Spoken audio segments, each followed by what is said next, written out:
He came to make us cry as he cries. He came to make us cry. That's Ravana, isn't it? Ravana means who makes others cry. Well, Chaitanya Mahaprabhu also makes people cry. There are two types of crying. There's crying in joy and crying in pain. Ravana is a demon who came to make people cry by giving them pain. And Chaitanya Mahaprabhu came to drown the world in tears of bliss. You cry so much and then we drown in the bliss, the ocean of bliss. So Chaitanya Mahaprabhu's crying is crying of bliss. But actually, if we see the descriptions in Caitanya-candrämsta, he was crying in pain. Pain of separation from Krishna. That is spiritual bliss. That is an inconceivable feature of the highest spiritual bliss, that it appears like pain. And in this material world, the happiness is all pain, and in the spiritual world, the pain is all bliss. Chaitanya Mahaprabhu is the Supreme Personality of Godhead, Krishna. Krishna is the, so to speak, original form of the personality of Godhead. But there are some distinguishing features of Krishna which distinguish him even from the various Narayan forms, and therefore we praise him. Govindamadi Purusham Tamaham Bhajami Ekale Ishvara Krishna Arsabhritya. Even the Narayan forms, even the Vasudev form serves Krishna in Vrindavan. He is supreme.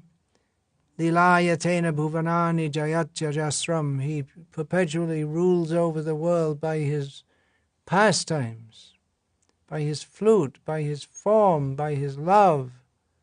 He is the Supreme Lord in this highest aspect. What distinguishes Krishna? Not his majesty, not his power, not his giving lots of daily bread to those who pray for it, but simply by being so beautiful and so blissful and so merciful. And Chaitanya Mahaprabhu is even more merciful than Krishna, because he gives love of Krishna very easily. He doesn't demonstrate majesty very much as Krishna does. He doesn't demonstrate power very much. He appears like to be an ordinary devotee, well, an extraordinary devotee. He appears as a devotee. But the most prominent feature of Chaitanya Mahaprabhu is that he cries. Srila Bhaktisiddhanta Saraswati Thakur, speaking of, in Chaitanya-Bhagavatam purport, speaking of or mentioning Chaitanya Mahaprabhu as he comes from Gaya, having been initiated into Krishna mantra by Ishwar Puri, and having a life-transforming experience. And now, what is the position of Chaitanya Mahaprabhu? Srila Bhaktisiddhanta Saraswati Thakur says that in spite of being with Krishna, he, Chaitanya Mahaprabhu, felt that he had not achieved him. So shedding tears became his principal activity. The principal activity of Chaitanya Mahaprabhu was shedding tears. So our movement is following in the divine lotus footsteps of Sri Chaitanya Mahaprabhu. We are Rupanuga devotees following Rupa Goswami, Sri Krishna Chaitanya, Radha Krishna Nahayana, Rupanuga Janera Jivan. Chaitanya Mahaprabhu is Radha and Krishna combined. Radha and Krishna cry. I'll tell a pastime about that a little after a few minutes. So Chaitanya Mahaprabhu, he is the life of the followers of Rupa Goswami, following in the footsteps of the 6 Goswamis. Ours is a crying movement, so we can advertise to the people of the world as we go out preaching, join our movement and we will make you cry. People will think this is a very strange movement. We're already crying so much in this world. Crying people associate with pain. When we say it will make you cry, that sounds like more of a threat than an offer, because crying in this world is associated with pain, because the nature of this world is pain. And it seems much easier to make people cry in pain, much more common to make people cry in pain, than to cry in love. It's not even much known. Cry in love, cry in joy. Maybe someone cries in joy. Yeah, they win an Olympic gold medal or something and they cry in joy, but that is not a sthayi bhav. That doesn't last very long. To have crying as our principal activity, crying in joy, it's practically not known of in this world. A few weeks ago, I was invited to speak to devotees at the Krishna Life Center in Atlanta, in USA. So I spoke to the male devotees first and just asked them what are they doing, how they're experiencing, how they're feeling Krishna consciousness. Then I came to speak to the women devotees.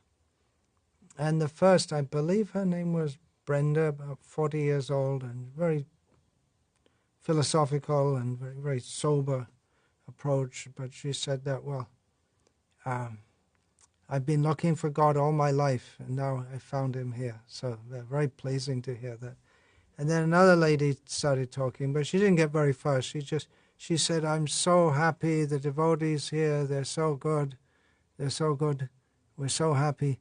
And then she started crying, and that was it, finished, because all the women, they couldn't speak. It was infectious crying.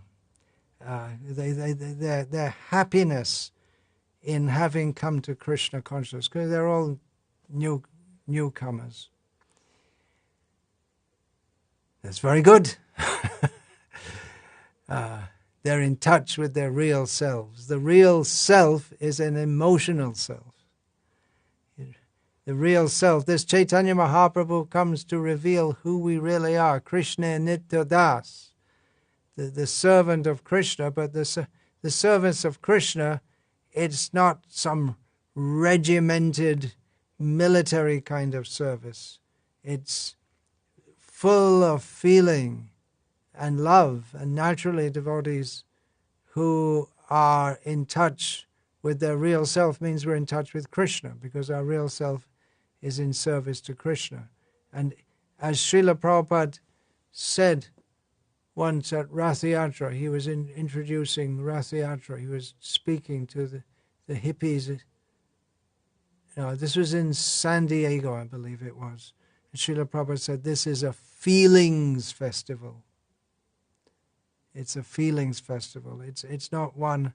There's various festivals are arranged, celebrations are arranged, secular, the festival to celebrate the winning of a war, or Independence Day, Republic Day, we have in India the two festivals or celebrations, public holidays. But Rath Yatra is a feelings festival where Krishna, his emotions, Krishna and Subhadra and Balaram, their emotions, remembering the pastimes of Vrindavan, so much overwhelm them that their bodies become as if deformed. But that deform, we can say it's reform, is another form. So this crying for Krishna, this is very good. It may be a neophyte stage, but it's a good start. It's a very good start. We shouldn't become so advanced in Krishna consciousness that we don't cry for Krishna. Rather, advancement is crying for Krishna. When I was first in Bangladesh, I had a tough time in many ways. One of the things, I couldn't relate much to the grown men crying so much. We, being Western, aspiring devotees, the men and the women in the villages, Hindus of Bangladesh, they were very, very emotional because they feel for Chaitanya Mahaprabhu and his movement, and it meant so much to them because they were being told again and again by the Muslims that Hinduism is dying, the whole world is converting to Islam, you should convert to Islam. And they're feeling very depressed, what to speak of the horrors that many of them had to witness just a few years before during the genocide of the Pakistani army on the people of Bangladesh, especially the Hindus. So they were feeling very depressed. They were economically depressed, and is one thing, but even their life, their culture, their religion is Chaitanya Mahaprabhu, Radha Krishna, and now they saw representatives of the worldwide Krishna consciousness movement, and they wept. So many of them, they wept. And I, being just a cold-hearted, raised in a culture where you're taught that boys don't cry from about the age of 3 or 4 years old, as soon as you could understand. Don't cry, don't cry, don't cry. Boys don't cry. Boys don't cry, boys don't cry. So you're raised to be tough. So don't cry. Stiff upper lip. Don't show any emotions. Yeah, that's required for survival in a tough world. I guess if you're too emotional, then you can't function at all because this world is so tough.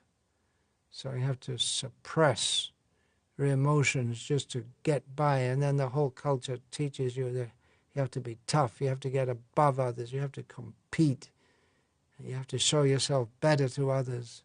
But when we stop competing with others and trying to show ourselves better than others, and then you can let go of all this show of being tough, and then we can be in touch with ourselves, with our emotions. Of course, people's emotions are so messed up, but our real emotions are emotions of love of Krishna, and chanting Hare Krishna uncovers those emotions, gets us in touch with our real self, and then it's natural to cry.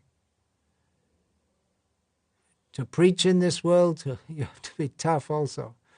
It's not so easy. Even to deal in this movement, you have to be tough also, because it's a tough movement. Swan eats swan, as they say. And yeah, we don't want to get we don't want to get carried away by material emotions, because it is quite possible to mistake material emotions for spiritual emotions. Real spiritual emotions develop when we fully surrender to Krishna. We don't want to get mixed up. People cry, some people cry, they go to movies and there's some love story and then they cry. So they call that a tearjerker, some movie in which you cry and then I love you and you love me and Romeo and Juliet, and then you cry, and well, that's material emotions, because it's that love in the material world which provokes tears is a misplaced love, because the Vishay, the subject of that love, the center of all love, is Krishna. Srila Prabhupada explains this in his introduction to the Nectar of Devotion, that people are missing the point. Love is the central point, and the central point of love is Krishna. But when we place our love somewhere else, then we love our country, we love our family, we love our girlfriend or whatever, and we're disappointed. We can develop material emotions. There are so many love songs. You hear the song and you feel like crying. But that's not really in touch with ourselves. That's in touch with our misplaced emotions. Anyway, our movement is meant for crying, and unless we cry or unless we cried sometimes, we never really joined this movement. One anecdote: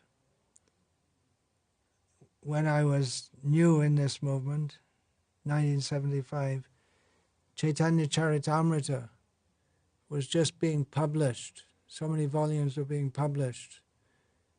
And devotees would get the opportunity to read one volume. They have to take the volume away, and then you vanish for a day, and then you read the book. You have one day to read it, because it has to be passed around. The new volumes of Caitanya-candrämsta. We didn't know all these pastimes. And the devotees you get one day to read one volume. So you just vanish for the day and read it. So one evening, my godbrother, Kishore Prabhu, what a beautiful devotee.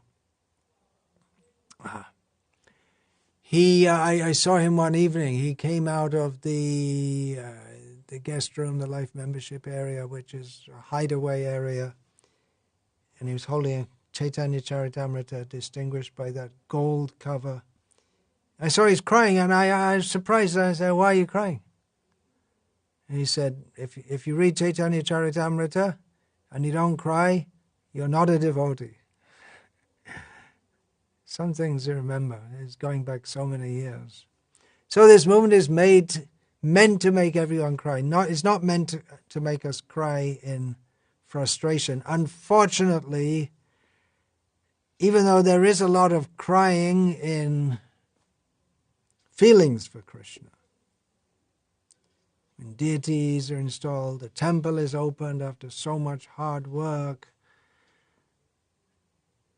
someone comes back to Krishna consciousness after being away. In various kirtans, Srila Prabhupada dancing, 1973, Rath Yatra in London. I joined in 1975, and I used to hear so many times devotees would relate how Srila Prabhupada had come and he was sick. He'd come from India, and then he thought he'd just...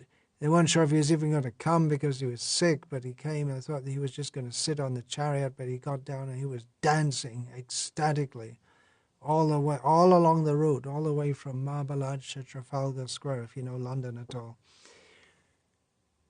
So ecstasy, there you can see the video footage of the opening of the Bhaktivedanta Manor, 1973. The devotees are planning a festival, Janmashtami 2023, 50 years of Radha Gokulananda. There's footage of that, and you can see Srila Prabhupada dancing after offering the arati, dancing in ecstasy, and the devotees also dancing. There's Revati Nandan Swami is there, he passed away. Mohan is there, Achintya Rupa is there. I wasn't there, I was completely in Maya.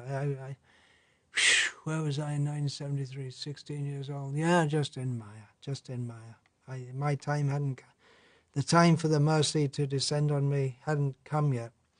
So they're just complete ecstasy. Unless you cried, you never really joined our movement. Yeah, but unfortunately there has been a lot of the other kind of crying also, that devotees join this movement with great hope. Then they go away, they get quote-unquote fried with this movement, with the dealings in this movement and the way devotees treat them. And unfortunately, we have to admit there's a lot of this has happened. Maybe devotees have false expectations or unrealistically high expectations, but there are a lot of devotees who've come to this movement and go away, rightly or wrongly. In many cases, they do have grounds for feeling very, very frustrated with this movement. They go away, they feel exploited, they feel they were misled, they feel that they were unfairly treated. But this movement is not meant to make us cry in frustration, but to make us cry in prema. Actual prema, actual love for Krishna is a very high platform, but by the mercy of Chaitanya Mahaprabhu, by the mercy of the holy name, by the mercy of Srila Prabhupada and all the Vaishnavas, even if we're not anywhere near praying, actually we are much nearer by the grace of Srila Prabhupada and all the Acharyas and Chaitanya Mahaprabhu and the holy name. We are much, much closer to praying than those who don't take to Krishna consciousness. So in one sense our position is very exalted, even if we have a long way to go. But from time to time the clouds of Maya hovering around our heads, they open up and the mercy pours down and we cry in bliss. I'm going to read something about that a little later in this talk. Of course, we can't just sit around waiting for the praying to happen. We have to be organized. The movement has to be organized. Nowadays, ISKCON is much more organized than previously, and there are committees for everything imaginable and all kinds of things which in the early days of this movement we couldn't have imagined. Some would say it's become bureaucratic. It's very properly organized, and we've become more attuned to the ways of the world and more respectable movement and more acceptable by members of normal society, or we're trying to be. But we should never forget that our real concern of life, our number one concern of life, is to cry for Krishna. Srila Prabhupada writes, not exactly in those words, in one letter, famous letter, there are different letters. In one he says there are symptoms of missing the point. He's talking about the movement and leadership in particular, symptoms of missing the point. And he says the real point is to be mad after Krishna. And another thing I remember, so many things going back more than 40 years. One thing I remember, the Gurudas Swami, who was a real sweetie. He wasn't a nasty Swami like most of the Swamis at that time. At least that was the impression I got.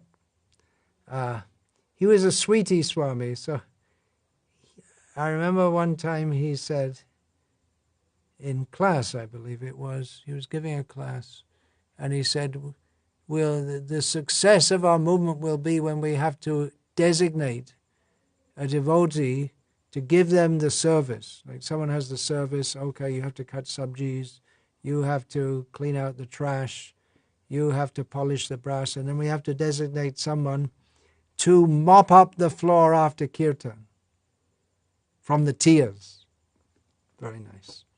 Okay, I'm going to read from the Nectar of Devotion, the summary study of Srila Rupa Goswami's Bhakti Rasamrita Sindhu, the complete science of Bhakti Yoga by Srila Prabhupada.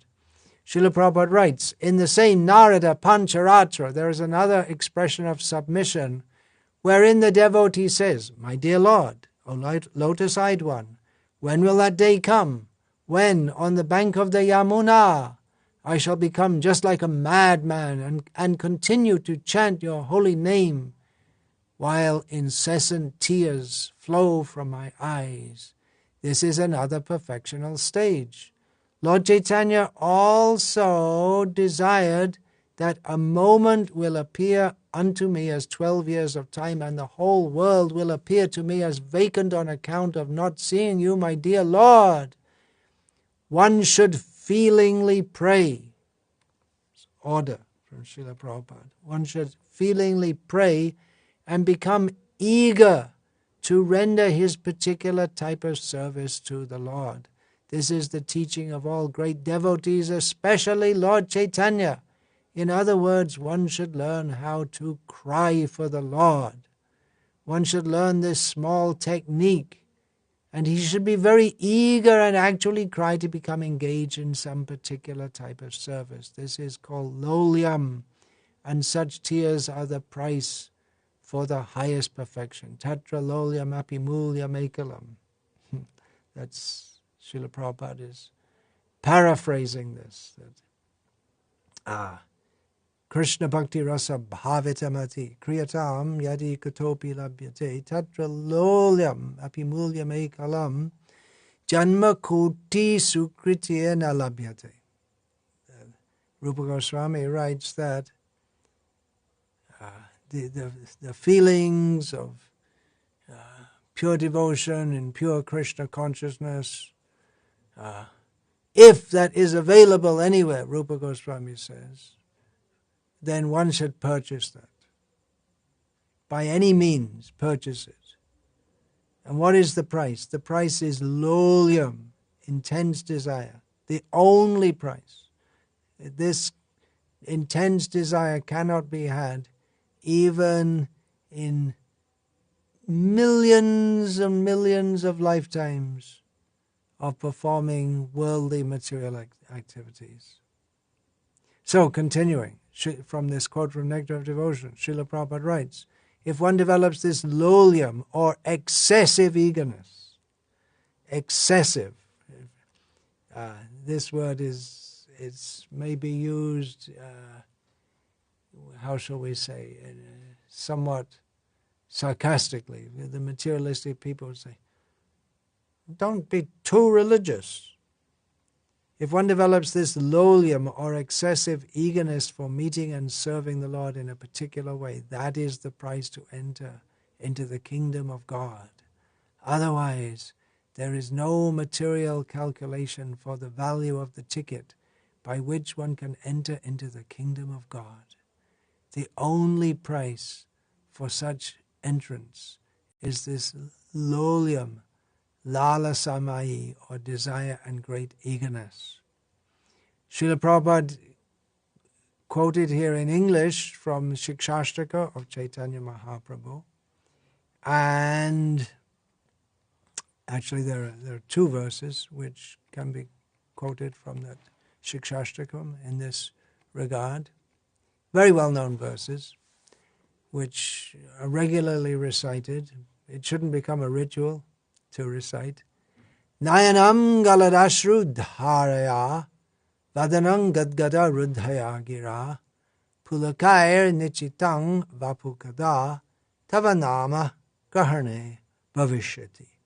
My dear Lord, when will my eyes be beautified by filling with tears that constantly glide down as I chant your holy name? When will my voice falter and all the hairs on my body stand erect in transcendental happiness as I chant your holy name? Yugayatang nimeshena chakshusha pravrishayatam shunyayatam jagat sarvam govinda virahena me. My dear Lord Govinda, because of separation from you, I consider even a moment a great millennium. Tears flow from my eyes like torrents of rain, and I see the entire world as void. So Srila Prabhupada wrote we should learn this technique of crying for Krishna. Gaur Govinda Maharaj, he said that he wanted to make a crying school at Bhuvaneshwar, his headquarters. Crying school. Learn to cry for Krishna. We don't want false tears like sahajiyas or empty sentimentalism with no service attitude. Rules and regulations are essential. A philosophical basis is essential. Organization of the Krishna conscious movement is essential. But ultimately we need Jayanandas and Vishnu Janas, devotees who, inspired by their natural devotion, ultimately we need that more than committees and resolutions. Committees and resolutions, Srila Prabhupada himself set it up. But all the rules and regulations are meant to serve the principle of remembering Krishna.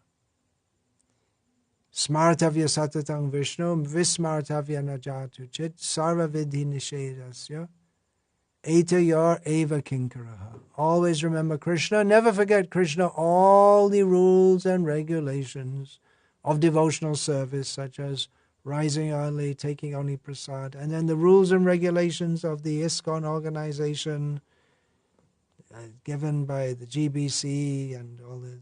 They're all meant to serve this principle of always remembering Krishna, never forgetting Krishna. And if we actually remember Krishna favorably, that implies favorably, because there is unfavorable memory of Krishna, then naturally our hearts will melt. That is natural. Even Krishna's heart melts and he cries. Even Radha, well, Radha we can imagine, because she is the fountainhead of all love, all compassion, all mercy. But Krishna, he's got a tough job being God, and he has to oversee so many things and mete out punishment. We don't expect someone who's ruling a country, we don't expect them to be a very emotional person or even to be very loving. They have to be tough. They have to be tough, right? How can Krishna be so emotional? Well, he is. That's why he's Krishna. And outside Vrindavan, he's Vasudeva, and then he's Rama, who loves his citizens. Actually, the leader should love also, but two sides. Paritranaya sadhunam vinashayata dushkritam. Uplifting the devotees and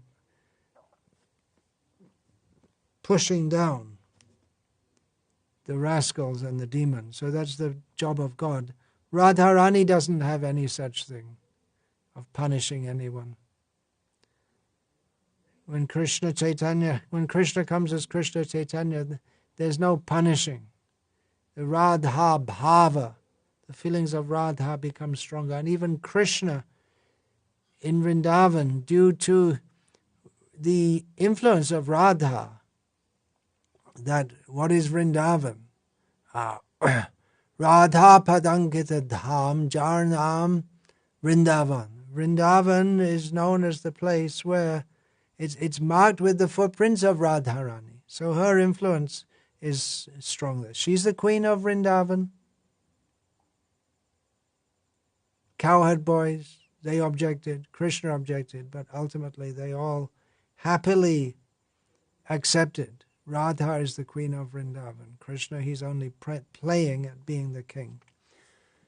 So Krishna, in the association of Radha, he also cries. And that's how Prema Sarovara came into being. Sarovara means a lake, and Prema means love. There's Prema Sarovara, just some little distance from Varshana, the place of residence of Rishabhanu Maharaj, Radharani. How did that Prema Sarovara, a lake of love, how did that come into being? At this place, during the manifest pastimes of Radha and Krishna, they were sitting together at this place. Radha was sitting on the lap of Krishna, and as is not uncommon, a bee, honeybee, because the bees are always looking for nectar. And what is more nectar than the face of Radha? So the breath of Radha and Krishna. So the honeybee was coming around Radha's face, and she was just waving her hand like this, as you do when a bee comes around your face. Some people get very frightened, but normally if a bee comes, you just go like this. But it kept on coming. Then Krishna, he asked Madhu Mangal, his great friend, Madhu Mangal. He indicated, you just chase this bee away. The word for bee, honeybee, madhumaki. So then Madhu Mangal, he chased the bee away and he called out to Krishna, Madhu has gone, Madhu has gone. Then Radharani took it to mean that Madhu means Krishna, because Madhu means sweet, and that is the name of Krishna. So she thought that Krishna has gone. And even though she was sitting on the lap of Krishna, the thought that Krishna had gone plunged her into what is called prema vaichitta bhava. The feeling, even when one is directly with one's lover, the feeling of having lost him or her and feeling separation. It's inconceivable. This is only at the very highest level. This is only between Radha and Krishna. And Krishna, in the association of Radha, felt in the same way. Her feeling was so strong that he also felt the same way, and they were both crying torrents of tears in separation from each other. And then calling out each other's name. Radha is calling out Krishna. Krishna is calling out Radha. And there's so much crying. And that made a lake. And then two parrots on the trees. There's Krishna's favorite parrot and Radha's favorite parrot, Shuka and Shari. They started calling out the names of Radha and Krishna, which brought Radha and Krishna back to their normal consciousness, whatever normal can be for them. And there was a lake formed, Prem Sarovara, which is there to this day, formed originally from the tears of Radha and Krishna in their intense feelings of love for each other. And then by bathing in this lake, one will surely achieve intense love for Radha and Krishna. Also within the wonderland that is Vrindavan Dham, there are so many kundas and sarovaras. Chaitanya Mahaprabhu would bathe in all of them. Radha Kund is the most famous. There's another I'll speak about, which was caused by tears of happiness. It's called Vimala Kund. It's in Kamyavan. During the time when Krishna was manifesting his pastimes in this world, there was a very pious king, devotee of Krishna, in the Champak Nagari in Sindhu Desh, which is now in Pakistan. Actually, it's all part of the Mahabharata. It's a very pious place originally. So this king his name was Vimala. He had many wives but no children. So when Yajnavalkya, the great rishi, came, he petitioned this rishi, the king petitioned this rishi, can you do something? I can get children. Now, Yajnavalkya, he also had to be instrumental, because what happened? At the time of Lord Rama's appearance, when Ram went to the kingdom Janakpuri, the kingdom of Janak Maharaj, Mithila, Sita married Rama. It's well known. And Urmila, that's the Janak Maharaj's brother's daughter. Urmila married Lakshman. Was it? No, I'm getting mixed up. His brothers, yeah. Two. Anyway, but there were so many other women. They saw Ram, young girls. Naturally, they were attracted, as the rishis at Dandakaranya were attracted. Even in male forms, they were attracted. But these are the girls of Mithila. So they also wanted to marry Ram, but they married others because they couldn't marry Ram. But that desire was there. It wasn't an illicit desire, because everyone has a natural relationship with Rama and with Krishna. So, by the mercy of Yajnavalkya, they took birth as the daughters of King Vimala. From Ram Leela also, the sages at Dandakaranya, they became the Rishi-chari gopis, and the Yagya Sitas. This is all in Garga Sanghita. And the Yagya Sitas, the forms of Sita, the deities who were formed for accompanying Lord Rama as he performed 10,000 horse sacrifices.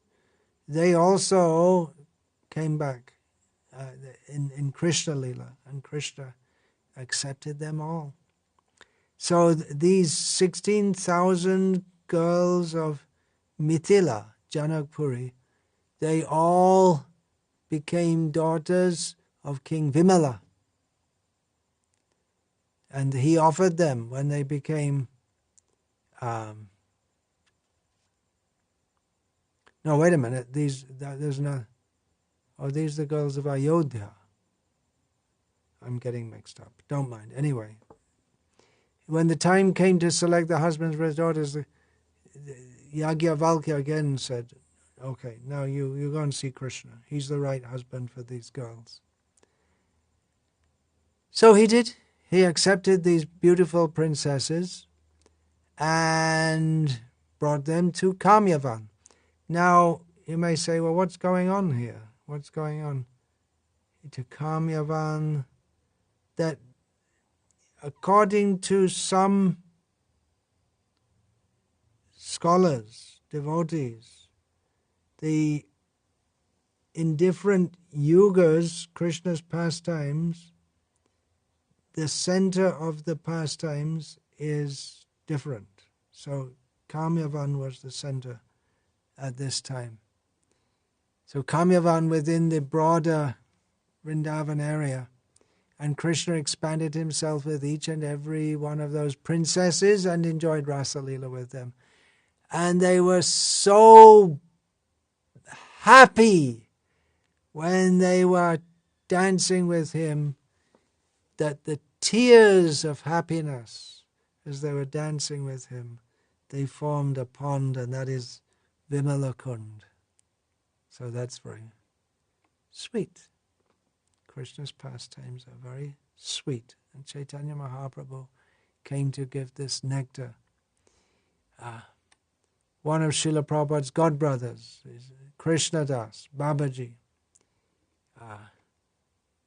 There was one devotee recounted that every evening, that this was at Bon Maharaj's ashram in Nandagram, and for a long time Krishnadas Babaji Maharaj used to stay there, and every evening he would lead the evening Arati Kirtan, and every evening tears would be flowing from his eyes as he led the Kirtan.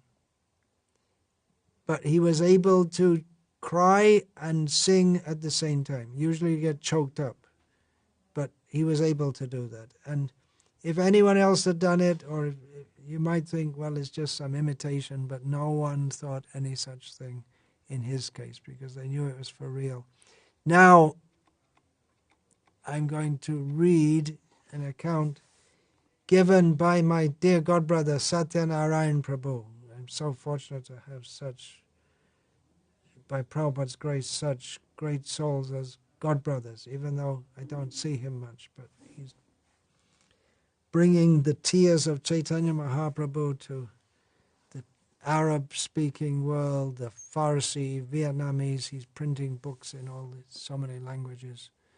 So he recounted, this was 1972, I believe it was, Srila Prabhupada at New Vrindavan, Bhagavad Dharma discourses around the time of Janmashtami. So many devotees had gathered there. Among them were some of the greatest kirtan leaders in ISKCON at the time. Bharadvaj was famous kirtan leader. Vishnu Jan was there. He was another famous kirtan leader. So I'll read what was going on. The kirtan was going on, with Bharadvaj leading the kirtan.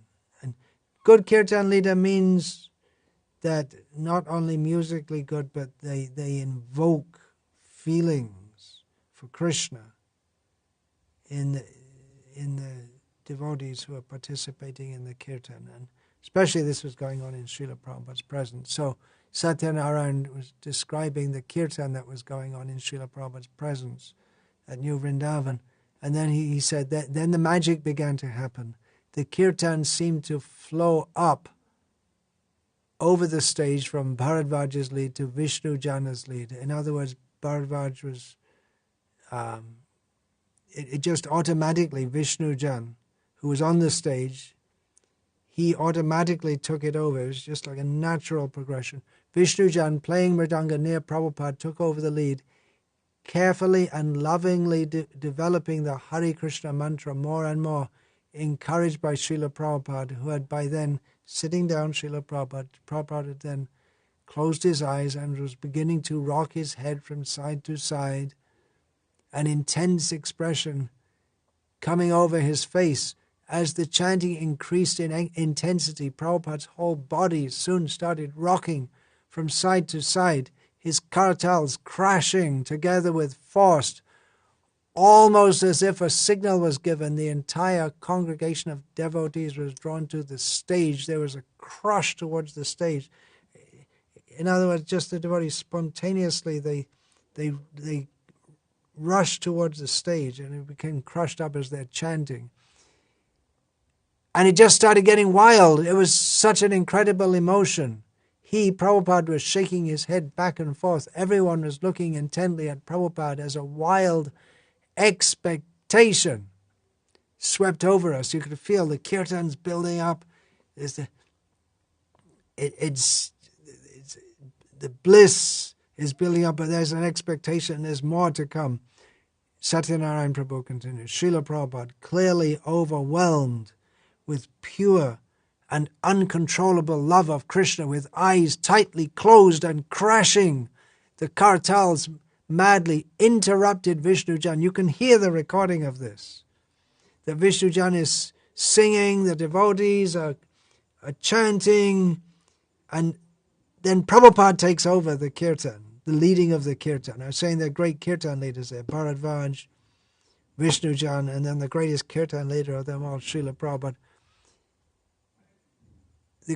Prabhupada interrupted at the crescendo of his chanting, Vishnu Jan's chanting. And you can hear when Prabhupada starts, then all the devotees just call out all together. The cheering. Prabhupada seemed to have no choice. In other words, it just happened. He had to take the lead away from Vishnu Jan and began chanting Hare Krishna so strongly and so beautifully. Then he began crying. He tried to chant through his tears. Prabhupada couldn't hold himself back. Everyone went mad, and you can hear they began screaming and crying because it was such ecstasy. The devotion was so tangible that everyone was crying. In one overwhelming, stunning moment, a spiritual shock wave of realization shook us to the roots. A divine and rare spiritual event was happening right in front of us as we saw Srila Prabhupada overwhelmed. And then that wave of love of God had hit us. A brief instant passed when many devotees could only gasp. Then in one blinding moment, 200 devotees were driven absolutely and uncontrollably mad, screaming, crying, and swooning at once, crying and crushing into the stage with total abandon. Hundreds of arms stretched out to Srila Prabhupada, all of us crying and chanting, crying and chanting, crying, until there was nothing but tears and love as the devotees tried to chant, as they cried and whimpered, but couldn't any more. Prabhupada had displayed uncontrollable, pure, unalloyed love for Krishna right there for all to see. It was awesome to behold and feel the pure devotees' love and the Supreme Lord's oceanic response. We were all of us swept up, embraced, drowned, and devastated. That was the most amazing kirtan in the universe. It was divine. I cried for an hour. Srila Prabhupada opened the door, opened the gate, the floodgates, and the flood of love of God streamed in and drowned all the devotees. He gave a little, even not, it wasn't planned, but just the ecstasy overflowed and gave us a little experience of that emotion which he was experiencing at every moment. So this movement is meant to cry. We should also cry in compassion for those who don't know Krishna. We heard how Prem Sarovar and Vimala Kund were formed from tears of love. But this material world is a great ocean of tears, of misery. I'm going to read from Srila Prabhupada's purport to Canto 3, Chapter 28, Text 32. The entire universe is full of miseries, and therefore the inhabitants of this material universe are always shedding tears out of intense grief.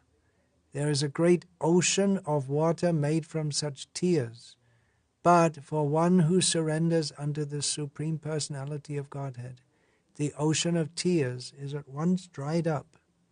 One need only see the charming smile of the Supreme Lord.